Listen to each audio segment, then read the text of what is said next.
Assalomu alaykum do'stlar. Bugun 8-may. G'ozlarim sotiladi. Tuxumda makon xo'roz aralash 300 ming so'm. Ko'prog'iga kelishtirib beramiz. Manzilimiz Samarqand viloyat Payariq tuman Chiylik shaharchasi. Xo'roz makon aralash 300 ming so'm, juda ham sog'lom. Rossiyskiy g'oz bilan chatishtirganmiz. Qoch bolam, yaxroq qochib tur.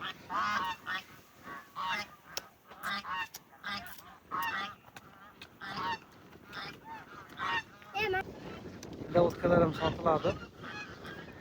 400 ta 500 ta bor. Xo'rozlari 220 ming so'm, makonlari 130 ming so'm. Bular ham dastavka bor. Dastavka xizmatlarimiz bor. Kimga kerak bo'lsa bemalol aloqa chiqishlaringiz mumkin. Asta nomer qoldiramiz. Kimga kerak bo'lsa bemalol aloqa chiqingizlar. Dastavka xizmatlarimiz bor.